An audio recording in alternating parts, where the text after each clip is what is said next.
Hi and welcome to our channel. This is Vino's Kitchen. Please subscribe and share your friends and family. Hello, hi, welcome to Vino's Kitchen. இன்னைக்கு நம்ம என்ன பண்ண போறோம்? பூசணிக்காயில ஒரு மோர் குழம்பு. தேவையான பொருட்கள் கொஞ்சமா தயிர் எடுத்து கரைச்சி வச்சிருக்கேன். தாளிக்கிறதுக்கு தேவையான வெங்காயம், தக்காளி, பச்சை மிளகாய், இஞ்சி, பூண்டு, கொஞ்சமாக தேங்காய் சேர்த்துக்கிட்டால் கொஞ்சம் டேஸ்ட் அதிகமாக இருக்கும். இது கூட கடுகு, பெருஞ்சீரகம், மிளகு ஜீரகம், துவரம்பருப்பு கொஞ்சமாக ஊற வச்சுருக்கேன். மஞ்சத்தூள், குழம்புக்கு தேவையான பூசணிக்காயை அழகாக கட் பண்ணி வச்சுருக்கோம். இந்த பூசணிக்காய் மோர் குழம்புக்கு தேவையான அளவு தண்ணி ஆட் பண்ணிவிட்டு கொஞ்சம் நேரம் வேக வச்சு எடுத்து வச்சுக்கலாம். தேவையான அளவு உப்பு கொஞ்சமாக,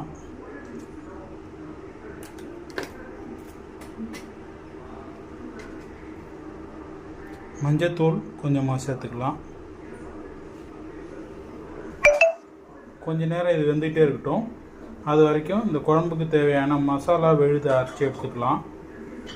மோர் குழம்புக்கு தேவையான விழுது அரைச்சி எடுத்துக்கலாம். அதுக்கு தேவையான அளவு ஒரு மிக்சி ஜாரில் மிளகு ஜீரகத்தை கொஞ்சமாக ஆட் பண்ணிக்கலாம். கூடவே ஊற வச்சிருக்கிற துவரம்பருப்பு,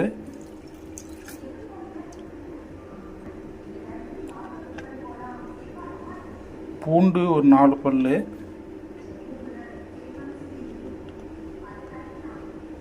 பச்சை மிளகாய் ஒரு கட் பண்ண பச்சை மிளகாய் ஒரு 2, கூடவே தேங்காய் கொஞ்சமாக சேர்த்துக்கலாம் ஒரு 4 பீஸ் அளவுக்கு. கூடவே கொஞ்சமாக இஞ்சி கட் பண்ண இஞ்சி சேர்த்துக்கலாம். இது கூட கொஞ்சமாக வெங்காயமும் கொஞ்சம் தக்காளியும் ஆட் பண்ணிக்கலாம் டேஸ்ட்டுக்காக. பூசணிக்காய் நல்லா வந்துச்சு. அதை தனியாக ஒரு பாத்திரத்தில் எடுத்துக்கலாம். இப்போ குழம்புக்கு தேவையான தாளிக்கிற வேலையை பார்க்கலாம். தேவையான அளவு மல்லாட்டெண்ணெய் விட்டுக்கலாம்.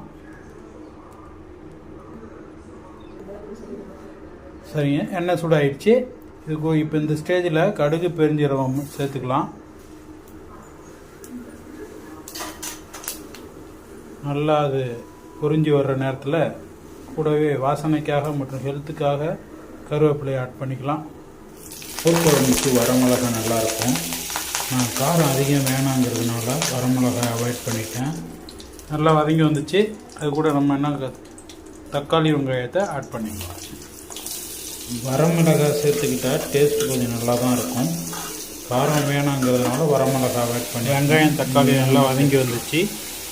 இந்த ஸ்டேஜில் என்ன பண்ண போகிறோன்னா நைஸாக அரைச்சி வச்சுருக்கிற இந்த விழுதை ஆட் பண்ணிக்கலாம்.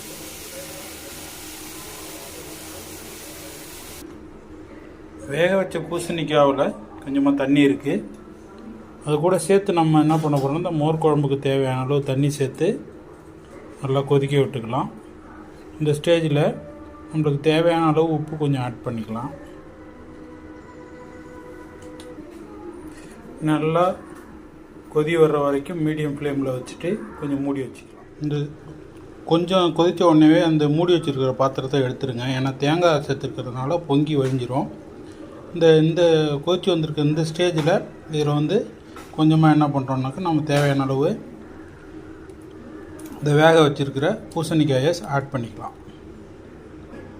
அருமையாக வந்திருக்கு பூசணிக்காய் மோர் குழம்பு. பார்க்கும்போதே சாப்பிட்ணும் போல் தோணுது. பூசணிக்காய் ஒரு நல்லா வெந்து வந்திருக்கிற இந்த நேரத்தில் கூட என்ன பண்ணுறோம், தயிர் மிக்சியில் அடித்து வச்சுருக்கிற தயிரை ஆட் பண்ணிக்கிறோம். தயிரை ஆட் பண்ணியாச்சு. தயிர் ரொம்ப நேரம் கொதிக்க வேணாம், சீக்கிரமாக இறக்கி வச்சுக்கலாம். இறக்கும்போது கொஞ்சமாக தேவையான அளவு கொத்தமல்லி தழை ஆட் பண்ணி இறக்கி வச்சு நம்ம சாப்பிட்றதுக்கு ரெடி பண்ணிக்கலாம்.